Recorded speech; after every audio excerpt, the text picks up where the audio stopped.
그리고 특히 구 여권에서도 수차 약속했던 것처럼 국민 주권주의, 주권 재민의 사상을 목숨을 바쳐가면서 실행했던 광주 5.18 정신을 반드시 헌법 전문에 수록해야 합니다. 그리고 시대 변화에 맞추어서 기본권도 강화해야 하고 특히 자치와 분권을 좀 더 확대할 필요가 있습니다.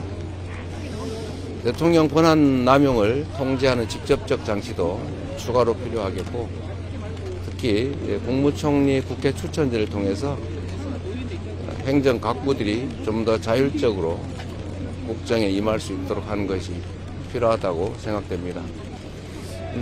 저나 우리 민주당은 이 87 체제가 효용을 다했다, 이제 낡은 옷이 됐다 이런 생각을 가지고 있습니다.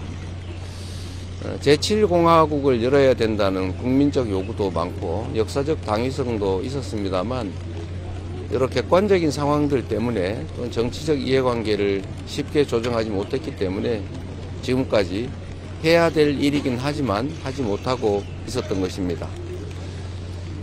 이번에도 가능하면 개헌을 합의 가능한 범위 내에서는 또 할 수 있는 범위 내에서는 대선과 동시에 하고 싶은 생각이었습니다.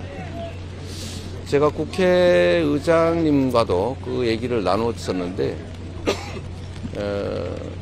예를 들면 5.18 광주 정신의 헌법 전문 수록이라든지 또는 대통령 4년 중임제 또는 국무총리 국회 추천제 이런 기본적인 것, 합의 가능한 것은 이번 대선에 동시에 추진하고자 했는데 시간상 불가능한 상황이었습니다. 그래서 우리 국회의장께서 그 말씀을 하셨는데 당시 상황이 지금 내란 극복이 우선이다. 지금 개헌보다 중요한 건 내란 극복이다라는 국민적인 목소리가 워낙 큰 바람에 진행이 쉽지 않았던 측면이 하나 있고 또 하나는 국민투표법을 개정을 하지 않으면 사전투표에서는 개헌안에 대해서 투표를 할 수가 없고 결국 본투표에는 사전투표한 분들이 헌법 개정안 투표를 위해서 본투표에 다시 나와야 되는 상황이 있어서 그 일정한 시점 안에 개정을 해야 되는데 저는 당시에 국민의힘 측에 최대한 국민의힘 측이 요구하는 바를 다 들어주고 국민투표법을 일주일 내에 개정을 해서 개헌을 하자라고 했습니다만 국민의힘 측이 전혀 반응이 없었습니다. 결국은 시한에 해당되는 국민투표법 개정의 시기를 놓칠 수밖에 없었고 결국은 개헌을 현실적으로 할 수 없는 상황이 되는 바람에 합의 가능한 것조차도 개헌을 하지 못했던 것은 참으로 안타깝습니다.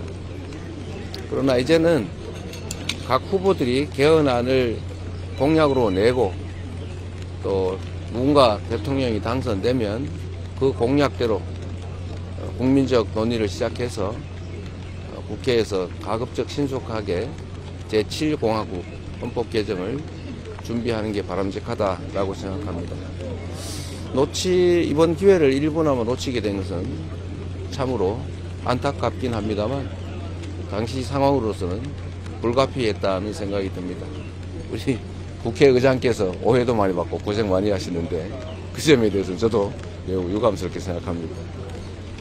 일부에서 임기 단축 개헌 얘기를 하시던데 이게 국가 최종 책임자의 그 임기 문제는 좀 신중하게 고려할 필요가 있습니다. 제가 저번에 1년 단축 얘기를 했던 것은 지방선거와 주기를 맞추기 위해서 불가피한 측면이 있었던 거죠.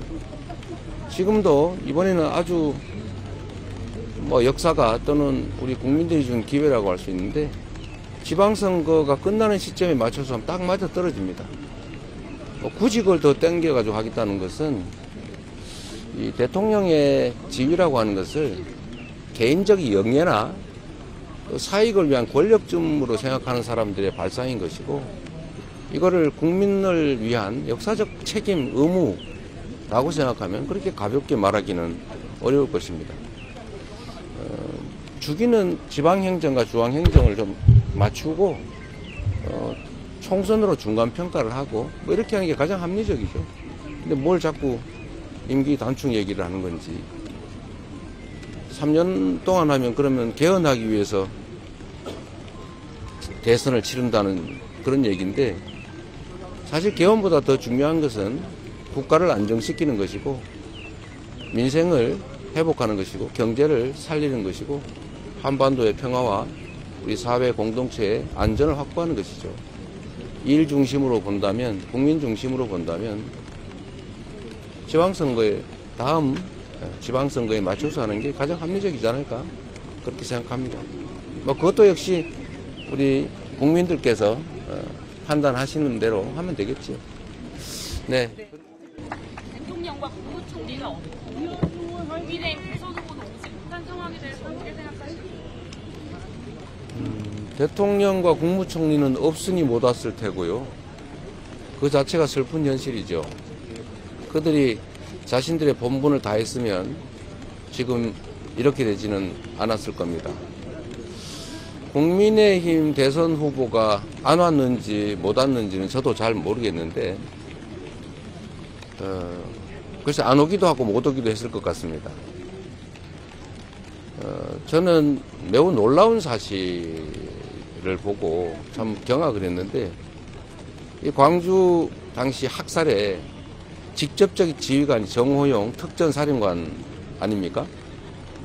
그 정호용 특전사령관 유죄 판결까지 받았던 그 사람을 광주 5.18 민주화운동 며칠이 앞서서 선대위에 영입을 했다는 것을 보고 저 후보 또는 선대위가 민주공화국 대한민국의 대통령 후보라고 선대위라고 할 수 있을까? 어떻게 감히 저런 상상을 할 수 있을까라는 생각이 들었습니다. 또 명백히 광주 5.18 비상계엄 학대 사건의 재판이라고 할 수 있는 이 작년 12월 3일에 군사 침입 쿠데타를 주동했던 윤석열 전 대통령의 핵심 변호인을 또 선대위에 쓰고 있던 것 같습니다. 저는 그런 태도, 이런 것들을 보면서 말로는 광주 5.18을 기억하겠다라고 하는데 본심은 전혀 아닌 것 같아요. 국민을 우롱하고 역사를 조롱하고 우리 광주 5.18 희생자들, 피해자들을 놀리는 것 같습니다. 지금이라도 대우각성하고 오늘 저녁이라도 와서 반성의 취지로 반드시 참배하기를 바랍니다. 이게 정치 이전에 사람의 최소한의 도리에 관한 문제라고 생각이 됩니다.